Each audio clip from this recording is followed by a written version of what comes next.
Hello students, आज हम लोग पढ़ने वाले हैं क्लास 12th के सेकेंड चैप्टर विद्युत परिपथ तथा किरचॉफ के जो नियम है ना उससे एक डेरिवेशन जिसमें व्हीटस्टोन ब्रिज के बारे में पढ़ेंगे। सबसे पहले हम आपको बता दें कि व्हीटस्टोन ब्रिज है ना, ये आपको ये जो व्हीटस्टोन ब्रिज किसे कहते हैं, क्या है, ऐसा क्वेश्चन नहीं आता। ये 5 मार्क्स का क्वेश्चन है और इसके साथ एक और क्वेश्चन आते हैं जिसे संतुलन की स्थिति में व्हीटस्टोन ब्रिज का एक संतुलन स्थिति के लिए शर्त ज्ञात करना होता है। तो जब भी क्वेश्चन आएगा ना तो व्हीटस्टोन ब्रिज की संतुलन की अवस्था निर्धारित करने के लिए आता है। ठीक है, तो इसके साथ व्हीटस्टोन ब्रिज के साथ हम संतुलन की स्थिति भी ज्ञात करेंगे। तो इसमें जो मेन होता है ना वो होता है इसका डायग्राम। तो सबसे पहले हम इसके डायग्राम को अच्छे से समझेंगे और फिर इसके संतुलन की अवस्था निकालेंगे। देखिए बनाते हैं डायग्राम। तो सबसे पहले एक बैटरी लेंगे, ये तार ले लिए हमने और इस तार को एक बैटरी से जोड़ दिया। ठीक है, ये बैटरी रहा और इस बैटरी से जोड़ दिए। ठीक है, और इस तार में हम 4 प्रतिरोध लेते हैं। ठीक है, यहाँ 4 प्रतिरोध, ये एक प्रतिरोध और एक यहाँ पे प्रतिरोध जोड़ेंगे।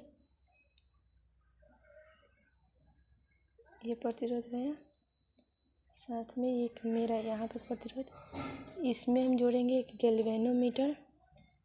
ठीक है, गैल्वेनोमीटर जोड़ दिए।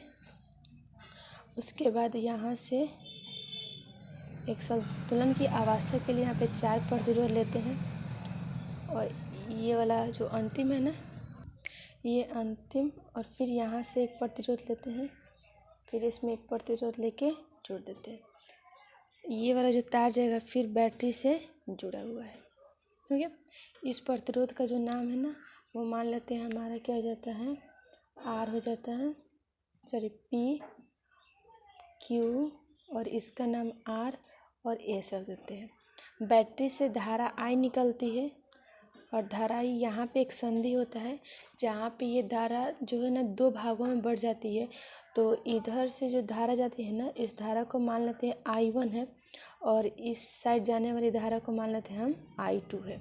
किरचॉफ के नियम से संधि पर धारा, यहाँ पे संधि है ना, तो उसी नियम से द्वितीय नियम कहता है कि किसी भी संधि पर एक धारा जाती है वो 2 भागों में बढ़ जाती है। एक हो गया जो इस P के साइड जा रही है, P प्रतिरोध, तो इस साइड जाने वाली धारा को I1 मान लेते हैं और दूसरी साइड जाने वाली धारा को I2 मान लेते हैं। ठीक है, फिर यहाँ पे आइएगा, ये धारा I1 को लेकर चलते हैं तो I1 जो यहाँ पे एक संधि है, यहाँ से फिर धारा जो है ना 2 भागों में बढ़ जाती है। एक गैल्वेनोमीटर की तरफ आने वाली धारा होती है और दूसरा गैल्वेनोमीटर से जो दूसरी तार है ना उस साइड जो धारा जाती है वो हो गया। यहाँ तक हमारा I1 धारा है ना, तो गैल्वेनोमीटर की तरफ जो जाने वाली धारा है उसको IG मान लेते हैं, IG मान लिए। अब जो धारा हमारे पास बची, मान लीजिए कि हमारे पास टोटल धारा I1 है और इसमें से IG कम हो गया, तो जो हमारे पास धारा बचेगी वही ना धारा होगी, तो इस धारा का जो नाम होगा ना I1 माइनस IG, यानी इधर जो धारा आएगी उसका नाम वो क्या हो जाएगा, I1 माइनस IG। फिर यहाँ पे देखिए ये गैल्वेनोमीटर से धारा आ रही है, तो जो धारा यहाँ पे आएगी वो IG है और फिर इससे जो धारा आ रही है वो I2 है।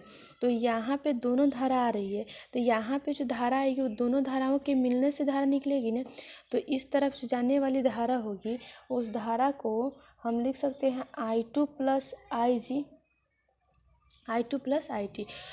अब यहाँ जो धारा आएगी फिर इधर से एक धारा जा रही है, तो फिर यहाँ पे संधि है।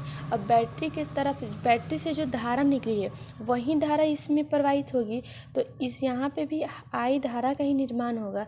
तो देखिए इधर से जो I1 माइनस IG धारा आ रही है और इधर से क्या आ रही है, I2 प्लस IG धारा, तो यहाँ पे I धारा का निर्माण करेगी। तो देखिए यहाँ पे कैसे हो जाता है, I1 माइनस IG और प्लस I2 प्लस IG, ये प्लस माइनस कैंसिल हो गया, तो क्या बचा, I1 प्लस I2 बचा कि नहीं। और हमें पता है कि I1 प्लस I2 किससे क्या बनाता है, I बनाता है। ठीक है, तो बैटरी से जो धारा I निकलती है फिर वहीं दूसरी तरफ से बैटरी में धारा I ही प्रवेश करती है। तो आशा करते हैं आपको डायग्राम समझ में आ गया होगा। यहाँ बैटरी से एक धारा निकलती है I, पहली संधि पर ये 2 भागों में बढ़ जाती है, I1 और I2 धारा का निर्माण करती है। फिर I1 धारा इस संधि तक पहुँचती है, इसको मान लेते हैं कि हमारा A है। ठीक है, ये जो पॉइंट इसको A मान लेते हैं, ये B मान लेते हैं, ये C और ये D मान लिए। तो A पर जब पहुंचती है धारा I तो I1 और I2 में बढ़ जाती है। फिर यहीं I1 धारा B पर पहुंच के दो धारा IG का निर्माण करते गैल्वेनोमीटर की तरफ जाने वाली धारा को IG मानते हैं, और वहीं IG धारा इसमें आ गई तो जो C तक पहुंचने वाली धारा होगी ना, तो I1 माइनस क्या हो जाएगा, IG हो जाएगा। फिर यहाँ से I2 धारा आ रही है, फिर गैल्वेनोमीटर से धारा IG आ रही है, तो दोनों धारा एक ही दिशा में, तो दिशा समान होने के कारण दोनों धाराओं का योग हमारा C संधि तक पहुँचेगा। और इधर से I1 माइनस IG धारा और इधर से I2 प्लस IG धारा आ रही है। C संधि पर मिलने के बाद ये दोनों धारा जुट जाती है। जुटने के बाद I1 प्लस IG धारा का निर्माण करती है।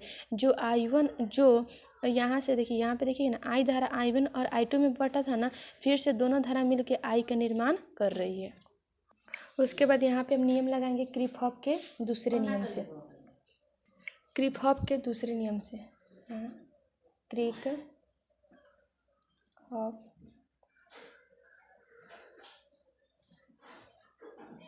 नियम से। किरचॉफ का दूसरा नियम क्या कहता है, आने वाली धाराओं का योग जाने वाली धाराओं के योग के क्या होता है, बराबर होता है।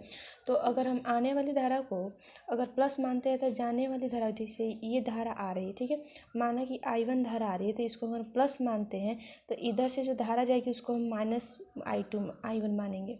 अगर इसको I1 मानते हैं तो इधर से जो धारा जाएगी ना, अगर ये I2 मानते हैं तो इसको क्या मानेंगे हम, माइनस I2, ठीक है। तो ये जो धारा जा रही है, तो अगर इसको देखिए यहाँ पे ये धारा जा रही है, तो इसको अगर हम प्लस मानते हैं तो इस साइड जो धारा आएगी उसको क्या मानेंगे, माइनस मानेंगे, ठीक है। तो यहाँ से एक बंद लूप बनाएंगे, ठीक है, और इधर से भी एक बंद लूप बनाएंगे।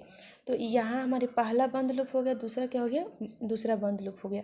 तो आप इसको ऐसे भी घूम सकते हैं और ऐसे भी घूम सकते हैं, लेकिन जब भी घूमना है ना तो एक पूरा लूप में, जैसे A B C फिर A, फिर उसके बाद BCDB या DBCD में, यानी पूरा आपको एक साथ ये पूरा लूप घूमना है। अगर A से शुरू करते हैं तो A पर ही ख़त्म, अगर C से शुरू करते हैं तो ये पूरा लूप घूमने के बाद C तक ही आपको आना है।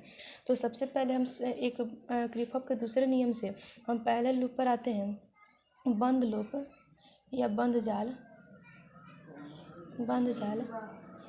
ABD, ठीक है, ABDA में। तो सबसे पहले ABDA के लिए एक काम करते हैं, तो यहाँ चलिए ABDA में तो एक पूरी जाल घूमना शुरू करते। देखिए यहाँ पे धारा I इंटू P, यानी इसका विभव निकालेंगे, A और B के बीच विभव निकालेंगे, तो विभव हमारा क्या हो जाएगा, I1 इंटू P, इसे प्लस मानते हैं।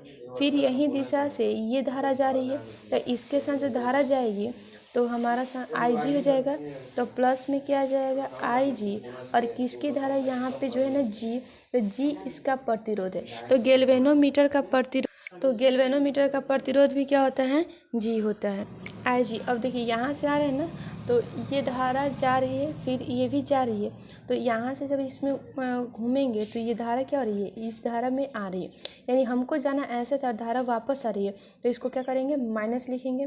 और धारा क्या है, I2 है, तो I2, और इसका प्रतिरोध क्या है, R है, तो R लिख दिए और बराबर में लिख दिए 0। यहाँ पे G गैल्वेनोमीटर का क्या है, प्रतिरोध है। उसके बाद इसमें आएंगे तो बंद जाल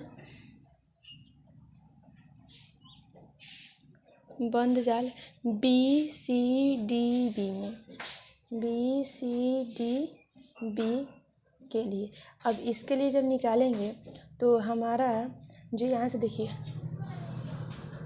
तो यहाँ से देखिए ये धारा पॉजिटिव है, ये जा रहे हैं इसी दिशा में चल रहे हैं ना, तो IG यहाँ पे हो जाएगा I1 माइनस IG, और इसका प्रतिरोध क्या है, प्रतिरोध Q है, तो Q, और यहाँ से आएंगे देखिए ये विपरीत दिशा में हो गया, तो ये हो जाएगा माइनस I2 प्लस IG, और इसके साथ इसका प्रतिरोध S लग जाएगा। उसके बाद ये यहाँ से फिर हमें कहाँ जाना है, इस दिशा में जाना है ना, तो फिर ये वाली दिशा में क्या आ जाएगी, हमारा ये माइनस हो जाएगा, ये भी विपरीत जा रहा है, तो IG और साथ में आएगा G बराबर 0। यहाँ समीकरण 1 ले लेते हैं। समीकरण संतुलन की स्थिति में जो गैल्वेनोमीटर जो होता है ना, धारा गैल्वेनोमीटर से जाने वाली धारा क्या हो जाती है, 0 हो जाती है। तो जहाँ IG है वहाँ पे क्या रखेंगे, हम 0 रखेंगे। चलिए इसको समीकरण 1 मानते हैं और इसको समीकरण 2 मानते हैं। तो यहाँ IG को जहाँ IG इसको 0 कर लेते हैं, तो ये 0 हो जाएगा, ये वाला ख़त्म, माइनस हमारा हो जाएगा I2R, ठीक है, बराबर 0। तो यहाँ से I1P बराबर हो जाएगा I2R, ठीक है। और यहाँ से I1/I2 निकालेंगे तो I1/I2 बराबर हो जाएगा हमारा R/P हो जाएगा, ठीक है। ये R/P हो गया हमारा समीकरण, इसको 1 मान लेते हैं, ठीक है। समीकरण 1 मान लिया। समीकरण 1 ऊपर हम माने हुए थे, इसको समीकरण ए मान लेते हैं, ठीक है। समीकरण 1 से हो गया और समीकरण अब 2 का काम करेंगे। तो समीकरण 2 से यहाँ जहाँ I है वहाँ पे क्या रखेंगे हम, 0 रखेंगे। तो इसमें बचेगा I1Q और ये देखिए I1Q बचा और IG क्या हो गया, 0 हो गया। फिर I1Q हो गया और ये वाला 0 हो जाएगा, तो हमारे पास बचेगा माइनस I2S बचा, ठीक है। और ये वाला टर्म हमारा क्या हो गया, 0 बराबर हो गया 0। तो यहाँ से हम जब निकालेंगे तो I1Q बराबर हो जाएगा I2S। I1/I2 निकालेंगे, I1/I2 निकालेंगे तो हमारा हो जाएगा S/Q। इसको समीकरण क्या मान लेते हैं, B मान लेते हैं। समीकरण 1 तथा B से, समीकरण 1 तथा B से, तो ये वाला देखिए, ये दोनों टर्म आपस में बराबर है, तो ये दोनों टर्म भी आपस में क्या हो जाएगा, बराबर हो जाएगा।